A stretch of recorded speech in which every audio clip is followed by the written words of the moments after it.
ലോകം ആദരിക്കുന്ന ഒരു ബഹിരാഷ്ട്ര ഐ ടി കമ്പനിയാണ് ഇൻഫോസിസ്. നമുക്ക് അഭിമാനമുള്ള സ്ഥാപനം കൂടിയാണ് ഇൻഫോസിസ്. കാരണം ഈ ഇൻഫോസിസിൻ്റെ വേരുകൾ ലോകത്തിൻ്റെ പല രാജ്യങ്ങളിലേക്കും ആണ്ടു പോകുമ്പോൾ അതിൽ മലയാളി സ്പർശമുണ്ട്. രണ്ട് പ്രശസ്ത മലയാളികൾ ഇതിൻ്റെ സ്ഥാപകരാണ്. അതിലൊന്ന് ശ്രീ ശിവലാലും ഒന്ന് ക്രിസ് ഗോപാലകൃഷ്ണനും.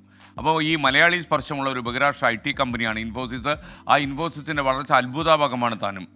അപ്പോൾ ഇതിൻ്റെ ആദ്യ ചെയർമാൻ എന്ന് പറഞ്ഞ നാരായണമൂർത്തിയായിരുന്നു. ഇൻഫോസിസിൻ്റെ ഒരു ഡയറക്ടർ ബോർഡ് മീറ്റിങ്ങിൽ കമ്പനിയുടെ ഉയർന്ന ഉദ്യോഗസ്ഥന്മാർക്ക് ഓഹരികൾ നൽകുന്നതുമായി ബന്ധപ്പെട്ടൊരു ചർച്ച നടക്കുകയായിരുന്നു. അപ്പോൾ NR നാരായണമൂർത്തി അപ്രതീക്ഷിതമായ ഒരു നിലപാട് പറഞ്ഞു.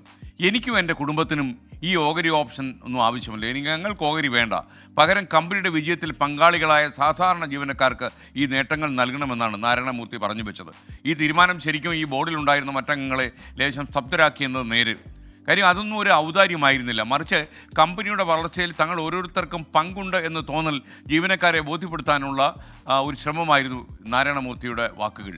ഈ നീക്കം ഇൻഫോസിസിന് ഒരു പുതിയ സംസ്കാരത്തിന് തന്നെ തുടക്കമിട്ടു എന്നാണ് പറയുന്നത്. തങ്ങൾ വലിയൊരു കുടുംബത്തിൻ്റെ ഭാഗമാണ്, തങ്ങളുടെ അധ്വാനമാണ് ഈ സ്ഥാപനത്തിൻ്റെ വളർച്ച. അത് ജീവനക്കാരിൽ എന്തെന്നില്ലാത്തൊരു ആവേശമുണ്ടാക്കി. ഈ ജീവനക്കാരുടെ ആത്മാർത്ഥതയാണ് പിൽക്കാലത്ത് ഇൻഫോസിസ് ഏറ്റവും വലിയ IT ബഹിരാഷ്ട്ര കമ്പനിയായിട്ട് വളരാൻ കാരണമായത്.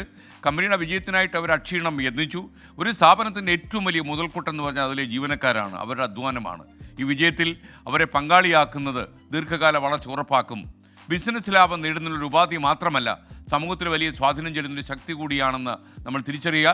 ഇൻഫോസിസിൻ്റെ വളർച്ച നമുക്ക് മാതൃകയാകട്ടെ.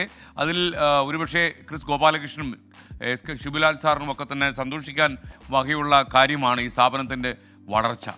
അപ്പോൾ ഇൻഫോസിസ് ജീവനക്കാരെ എങ്ങനെ കരുതിയോ അതേപോലെ ആകട്ടെ, സ്ഥാപനങ്ങൾ ജീവനക്കാരെ കരുതുന്ന ജീവനക്കാർ തന്നെയാണ് കരുത്ത് എന്ന് നമ്മൾ തിരിച്ചറിയുക.